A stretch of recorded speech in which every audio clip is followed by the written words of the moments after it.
Bon, là, je vous laisse regarder la vidéo d'une dame, entre parenthèses, le témoignage d'une dame qui était chrétienne à l'époque, mais qui ne croit plus au Seigneur parce qu'elle a eu à vivre de moments difficiles, elle a eu à perdre des membres de sa famille, et puis elle s'est décidée de ne plus croire en Jésus parce que si Jésus était là, les membres de sa famille n'allaient pas mourir. Je vous laisse regarder cette vidéo, et puis on s'est dit quoi après.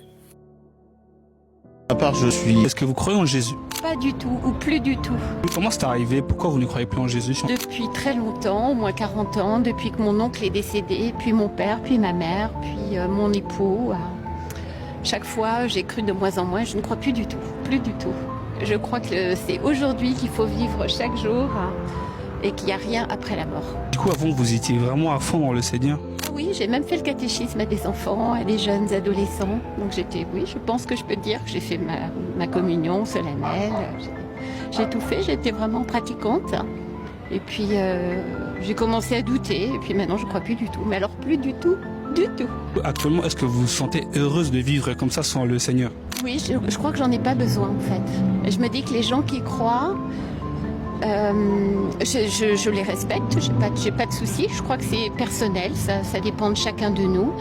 Et moi, j'ai pas besoin de ça pour vivre chaque jour. Je pense qu'il y a des gens, ils ont besoin de croire. Moi, j'ai pas besoin de ça. Est-ce que... Parlons sur le faux évangile. De nos jours, la plupart des personnes ont reçu Jésus avec des informations comme quoi qu'ils ne traverseront pas des moments difficiles, ils ne traverseront pas des épreuves difficiles.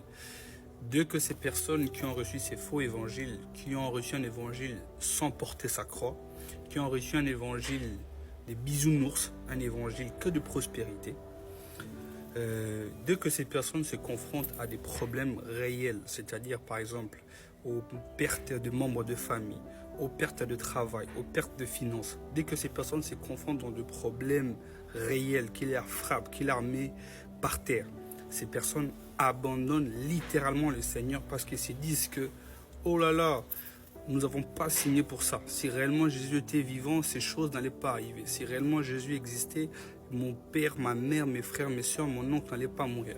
Et c'est ça le faux évangile. Voilà pourquoi l'apôtre Jacques et l'apôtre Pierre parlent par rapport aux souffrances. L'apôtre Jacques demande même de souffrir avec lui. Pourquoi? Parce que les épreuves doivent nous amener dans une endurance dans la foi chrétienne. L'apôtre Pierre le pousse. Voilà, l'apôtre Jacques dit dans Jacques 1, le verset 2 à 4, il dit regardez comme un sujet de joie les différentes épreuves par lesquelles nous sommes plongés. Donc, c'est-à-dire que le moment où nous tombons, le moment où nous sommes dans des épreuves où nous n'arrivons même plus à comprendre comment c'est arrivé, notre regard ne doit pas être un regard où on s'est dit Dieu n'est pas là. Pourtant, doit être un regard de joie où nous disons, même si c'est arrivé, nous avons la foi, nous avons la paix que Jésus est avec nous. Et l'apôtre Pierre le dit encore. L'apôtre Pierre dit souffrez avec moi parce que ces épreuves, ça arrive. Et c'est logique, les amis. Nous pouvons toujours tomber dans les épreuves. Les épreuves viendront. Et la Bible même nous parle de cela. La tribulation viendra, les épreuves seront là. Mais la chose la plus certaine, c'est que Jésus est avec nous. Même lorsque nous traversons des moments difficiles, même lorsque nous passons dans la fournaise ardente, il est là, le quatrième homme est toujours là avec nous et sa présence est palpable. Donc voilà, lorsque nous passons des moments difficiles, ce n'est pas synonyme de l'absence de Dieu. Ce n'est pas synonyme de l'absence de Jésus. Jésus est là même lorsque nous passons des moments difficiles. S'il est là, c'est pour instaurer en toi une paix que tu peux trouver nulle part que chez lui.